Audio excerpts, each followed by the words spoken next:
Welcome to Scorched Earth, and a general reading for the sign of Leo, Sun, Moon and Ascendant for the month of March. I hope you're doing well. Using the Crow Tarot for you today. If the reading resonates with you and you want to go a little bit deeper, there is an extended that will be available at the end. The link's down in the description box. And I've done a 6-month overview for each of the signs. That's also on Vimeo. Runs from January to June of this year, obviously. So if you're interested in that, that's still available.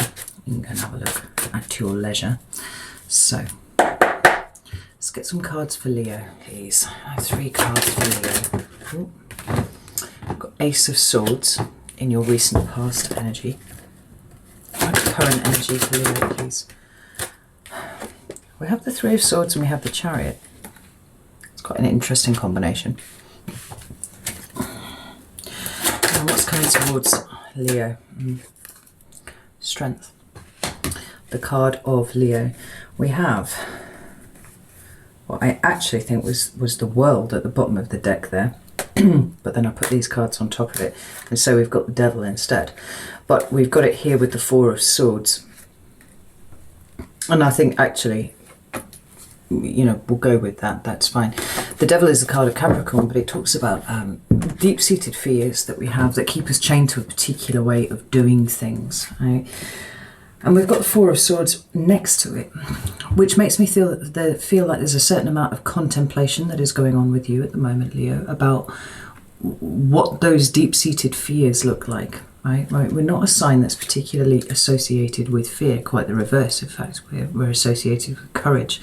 But I think that often people think that means we're fearless.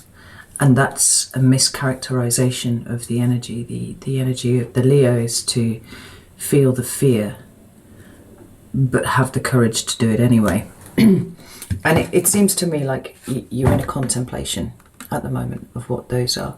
You know, there's something quite subdued about the Leo energy at the moment. I've been feeling it myself, and I went and saw my son a few days ago, and there was something similar with him going on. And I did a personal reading with a Leo, and it's a similar sort of energy, and I guess muted is the way that I would describe it. But it's quite inward looking, it's quite reflective, and I feel like a lot of that is to do with the things that we are bound to, the things that we feel tied to for some reason. It's almost like we're kind of stepping back a little bit. Because, you know, we've done so much work, and we've talked about this all the time, the amount of work that Leo has done. But it's really reaching a point of such nuance now that it's really important to be still internally, to let those kind of things come up in a way where they would be so much more obvious, not only with other signs, but also with ourselves a few years ago. You know, those big revelations that we had about ourselves and the way that we changed our lives, you know. It feels like a little bit of a circling back to some things. You know, I've spoken before about how the work is never done. We know the work is never done, and we always end up kind of cycling back to old situations and bringing new insights to those about our internal space and how we operate and what our motivations are and that sort of thing.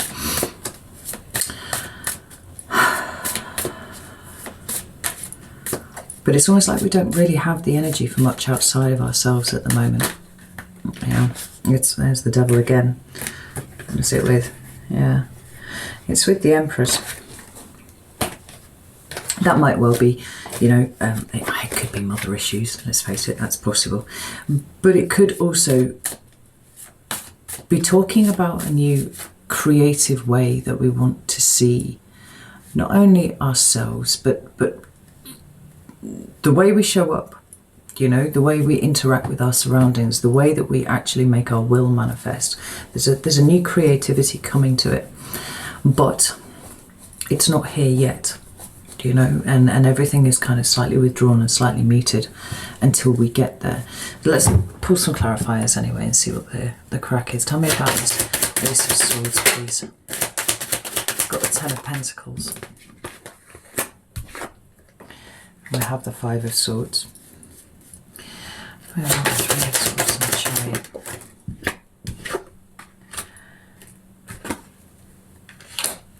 We have Temperance in the reverse and we have the Star. That's quite interesting. And then tell me about strength, please. We've got the Four of Cups and we've got the King of Wands. Now, King of Wands is Leo energy. Again, it is right there. So strength, being Leo, is clarified by another Leo card. We've got the Tower at the bottom of the deck, followed again by the Four of Swords. Now, I'm not concerned that there's some great big, tragic event that's going to come and hit you in the way that the Tower often does. It is, I've said before, very sudden, shocking energy that tends to destabilise you. But the fact that it's here with the Four of Swords, I've said a number of times that for me, like, my most profound Tower moments were really just a thought that I had one day, and it changes the way that I see the world. And I can't quite see it in the same way as I did, 10 minutes before. It's like there's lights shone on all different aspects of things, and this Tower feels like one of those here. It feels a little bit like you challenging an ego narrative. And this is deep work, Leo. This is big, because it's not obvious stuff, right? But because it's not obvious, it's quite likely something that that operates far below, emotionally speaking, that which we would usually have a look at. So I happen to have my Shadow and Light Tarot deck on the table here, and I kind of feel like I'm going to end up using it, so I'm just going to pop it there. But I might not use it until the extended. We'll see how it goes. So, very first card we've got is the Ace of Swords, and this feels so incredibly attached to these two cards here. They feel very, very much related. Because the Ace of Swords is all about those new insights. It's about new ways of seeing the world. It's like dots being connected in your head, and whether you think that or whether your understanding of it is that they come from Source or the universe or Spirit, or even just following a purely psychological model, it is what you are seeing in yourself. There's a purification of your thought processes going on here, and it's a slow burn, Leo. This is the thing, and that's kind of frustrating. It's kind of infuriating at times, because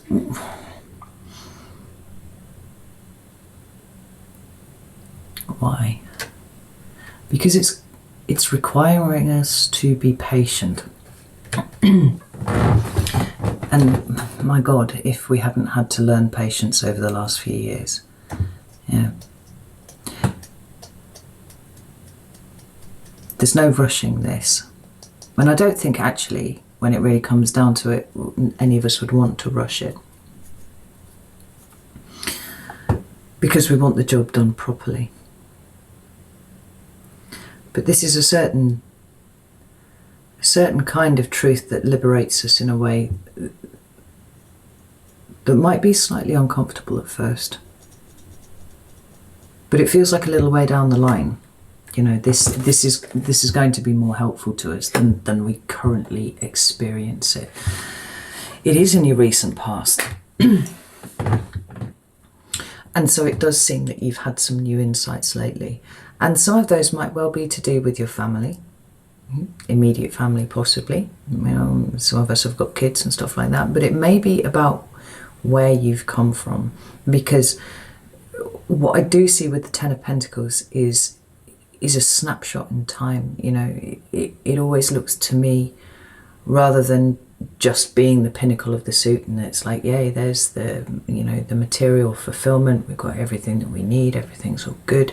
It looks more like a snapshot in time to me, where heritage and legacy, they combine in just that flash, in that moment, right? And where you have come from and where you are going and what you are actually producing, as a legacy for the world, are all held in that moment there. And I do feel a little like I said, like your value system is a part of that. I think that maybe you're challenging the ego narrative that you've been working under for a little while.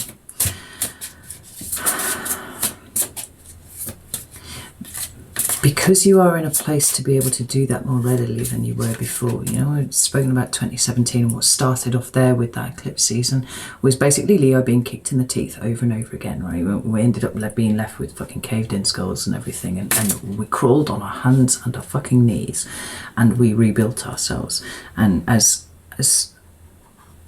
one of my Leo personal clients put it once, you learned how to let ourselves die. And that was a big moment. It was a big moment, and it was spread out over quite a long time. But it happened. Now, the point in allowing yourself to die and be reborn as the fucking phoenix is that there will come a point where it needs to happen again. And it feels like rather than the universe bringing it and kicking you in the teeth, it's more like a thought that you've had that's kind of started a cascade in your head. And now you're kind of questioning things. And this is good, because the tower is a course correction. It always feels like it's fucking awful when it's happening, but ultimately that's what it is. It's correcting your course. And it feels at this point that we are able to operate on such a level that we are able to then bring that course correction to ourselves. And it's refining what we're about, what we stand for, where we're going, and how we see ourselves, more importantly. Because it's funny, in the meditation that I did before I started the video rolling, we were talking.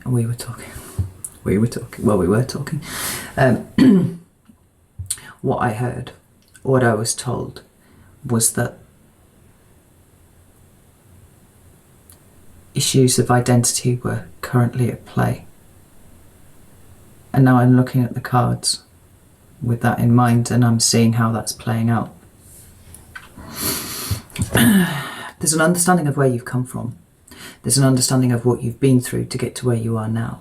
But now it's like something needs to be reborn. And this is why the energy feels so subdued with you at the moment, Leo. It's like you're kind of you're pulling yourself down to the smouldering level, right, while you work out what your next moves are. Because this Five of Swords says, like, it talks to me about being stuck in cognitive loops. And I was saying before, you know, it's just like thoughts are being refined. The way that you see yourself is being refined, where you've maybe allowed something to creep in, whether it is doubt, whether it is pride, whether it is whatever, you know, there's a sense of you having sort of cut yourself down a little bit so that you can look at this objectively, you know, in that way that we have become practiced in doing.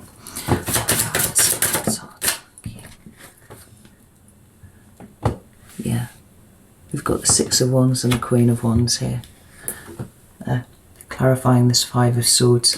It's an understanding that this process is never done, and if you want to be victorious in anything, if you really want to succeed, I just noticed that the Ace of Swords is at the bottom of the deck here as well.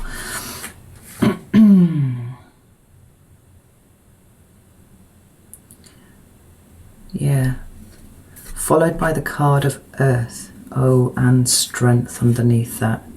Glorious. Is it Earth? No, it's water. Beg your pardon, it's water. But water and Earth here. Well, shit, there's a whole fucking thing going on down here, right? So this deck is absolutely glorious in all sorts of ways. It has extra cards. It has the elements, cards just depicting the elements, and it has a couple of extra kind of major arcana archetypes in it too. So we've got the Ace of Swords at the bottom of the deck, and notice how this one is depicted with a moon, which I think is quite interesting. It's also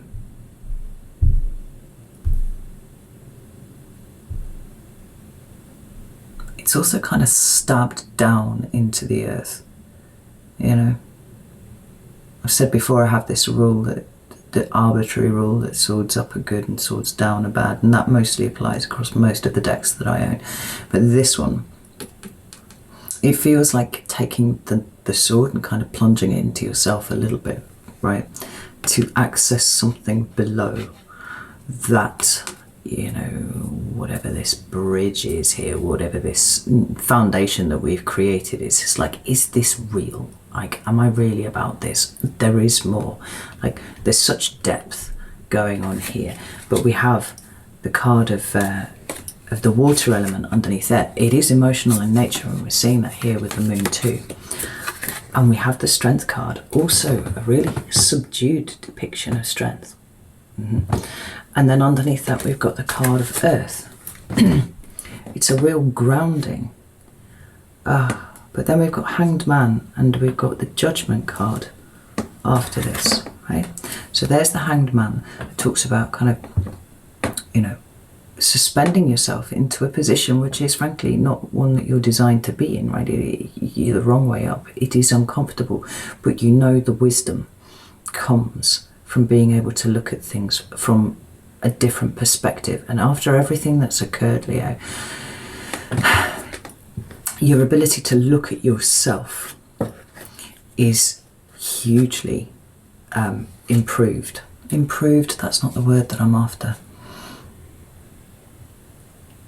There's real depth going on there, and you see it in yourself in a way that you never really was aware of before. But this Judgment card is absolutely fascinating because, take a look at it, that bird at the top there is a phoenix. Okay, so there's judgment going on of yourself at the moment, and maybe you're not quite sure why. You know, that could absolutely lead into feeling slightly subdued and slightly muted, because you're trying to work through emotions on such a fine level now. You know, it takes a lot of effort, it takes a lot of energy, it takes a lot of time too.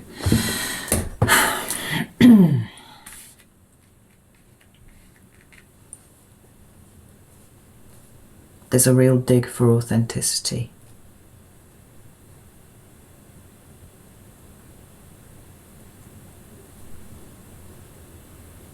Because you don't want to succeed in any other level, right? On any other level, without that, it wouldn't mean anything.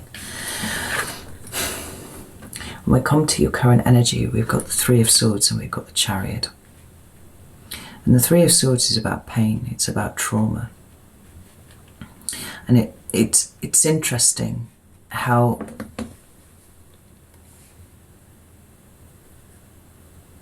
we've dealt with so much.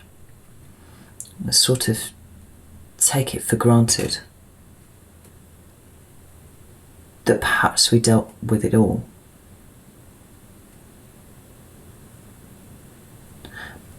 But there's more there, Leo, and that's the issue. But it's subtle and it runs very, very deep. The Chariot for me is the card of the self, and it deals with every aspect of the self. I sometimes see it for shadow work, and certainly in this deck with that moon up in the corner there, it's about looking for the depths within you, the things that are hidden from you, largely, certainly hidden from other people. Well, maybe not hidden from other people. Maybe it's about those things that other people can see in you that you can't see in yourself. But actually, I just don't really think that other people are really important in the process that's going on here for you. It is about you understanding it, because until you see it, until you can own it, you can't do anything with it, you know? And it's digging really, really deep to look for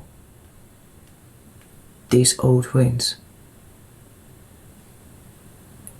It's almost like, relatively speaking, the things, the wounding that you've focused on for such a long time was kind of the really big stuff, right? But there's other stuff in there that operates on a much lower level, because in relatively speaking, it's not nearly as big as this thing over here.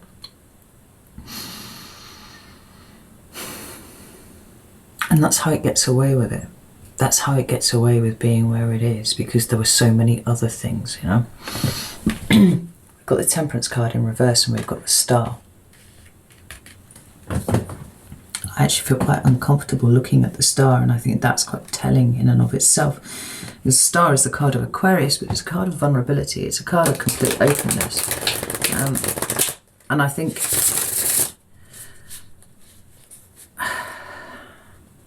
for all we've got more comfortable with our internal spaces and navigating that, there's still a reluctance to really bear that, you know, because Leos are very private, and whatever wounds a Leo has, that Leo is going to go off and hide itself under a bush and lick its wings until it's ready to come out and be seen again.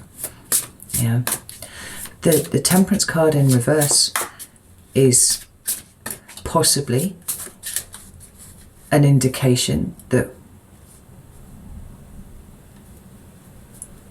we've lost patience. You know, that gentle, patient. Do you know what? It actually feels a little bit like being cut adrift, actually. Like the Temperance card often talks about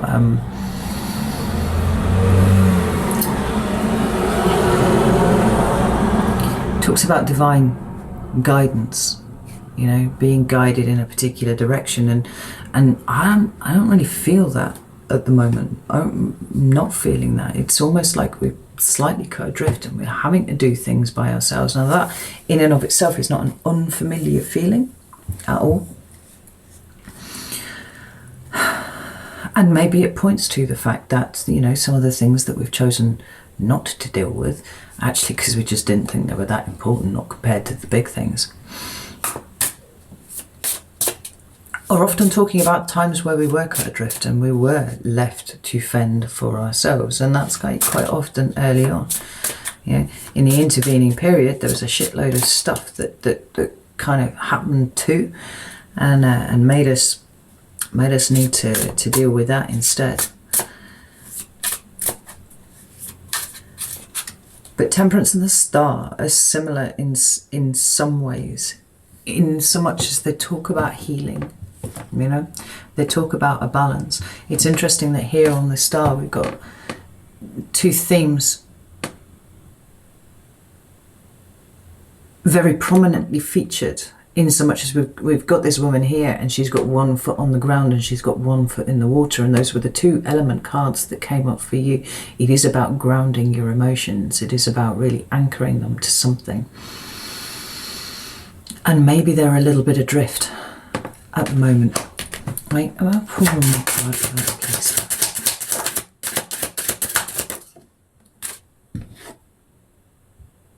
Well, I've got the Knight of Cups.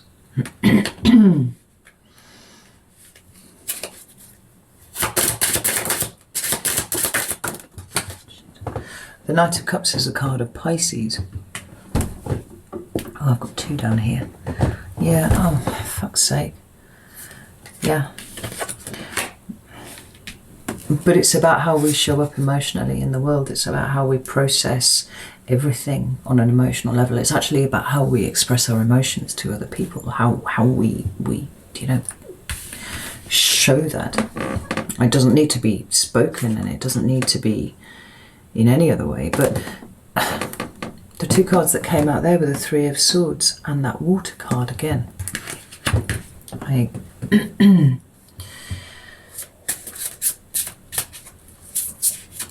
And it feels like a little bit of a surprise that there's still pain there, there's still wounding there, there's still things to be dealt with. I mean, God. The Temperance card is just like, ugh. Why do we need to keep doing this work? Well, like, why is it that you know, like, what we've been through in the last few years, we put the work in, we really did the work. And then, you know, life got a bit better, and it was good, and it was like, well, now it should pick up momentum, it should start moving properly now. But no, we're stopped, we're held in a place. And until we ground our emotions and really explore the depth of what is going on here,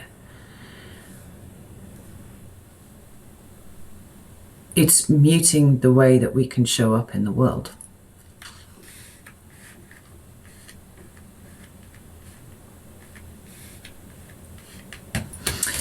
What you've got coming towards you, Leo, is strength. Now, I would rather see the card of the Sun, if I'm honest, because the Strength card only really shows up when, you know, you're being asked to draw on those reserves of strength that we have built up over the years, you know, from dealing with things that have been very, very hard, and then, you know, coming out the other side raggedy-eared and you know, main or tatty, but nevertheless we are here, you know, true survivors. And it sort of suggests that the path that we're on at the moment, and certainly this part of it, is going to involve being really, really strong. And when it comes to self-analysis, like that is the thing, you know, that's something that you need. But the Strength card also talks about a degree of passion, right? It's an opportunity for growth, if you allow it to be. And what we've got underneath here is the Four of Cups and the King of Wands, which is rejection and abandonment.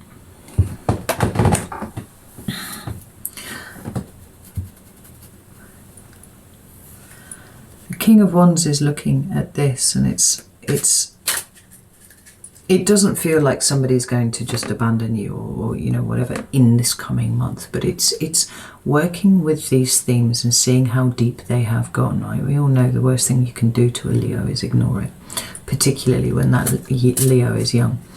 And it feels like these are themes that you're exploring because there are issues attached to that in some ways are restricting the way that you can fully access what it is to be Leo. Like I said, like the Chariot card is all about the self, like every aspect of the self, really drawing it into you. And if you want pointers as to where to look, it seems like this is the place. Tell me about this Four of Cups, please. Four of Cups. Okay. Got the Ace of Pentacles. Shit. I hate not doing that all the time. And we have the Two of Cups. Yeah. Now the Two of Cups for me, you know, you can talk about romantic relationships for sure, but when you boil this card down to its essence, it's about intimacy. And honestly, Leo, this need to keep the pain very, very private. It's not a need, it's just how we operate, it's just how we work. It's suppressing something that needs to come to the surface. Now, I'm not suggesting for a second that you go out and, you know, rent a billboard and put all of your trauma on there, or even sit down all of your best friends and say, I want you to know every single aspect of everything that's ever happened to me. It's not about that. But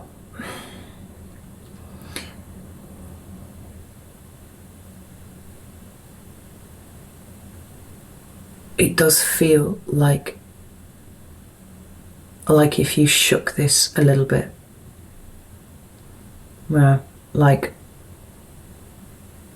when you fill up a tub with something, you fill a tub up with nuts or with some, you know, cereal or something like that, or flour, right? And the tub is full. And then you give it a shake and it just drops by a third, and you're like, holy shit, just because they were all kind of balanced. You know, it's getting all the air out. and then making room for more. It kind of feels like this is the process that you're in at the moment, Leo. There's a shaking of everything, and for you, right, obviously you are the box, but your experiences and your newly developed, not newly developed, but, you know, like your value system and your understanding of the world and everything, all of these things are the things that need a bit of jiggling.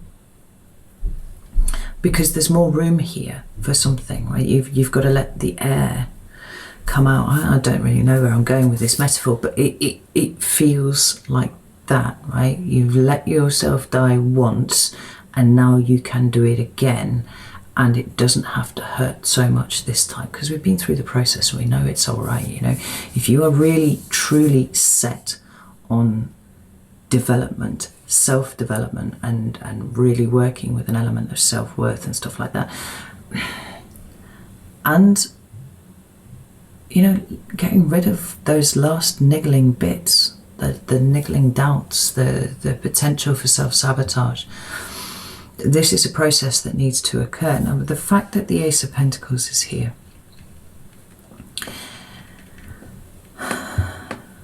it does feel to me like this is the new start that you're wanting to bring in, right?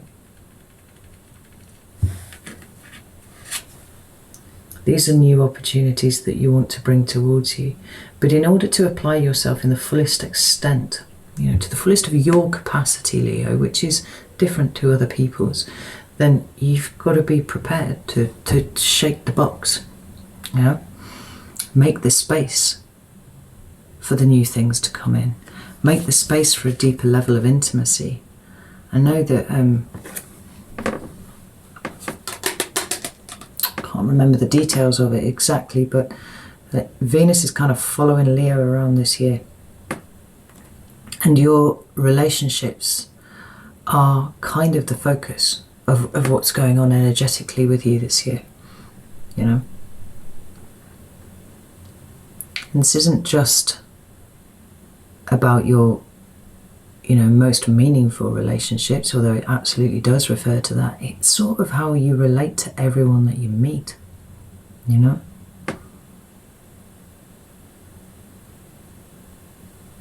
I feel like the Leos who are in the mindset that I'm in at the moment will really understand what I'm talking about. I will quite likely be lost on a lot of other people, but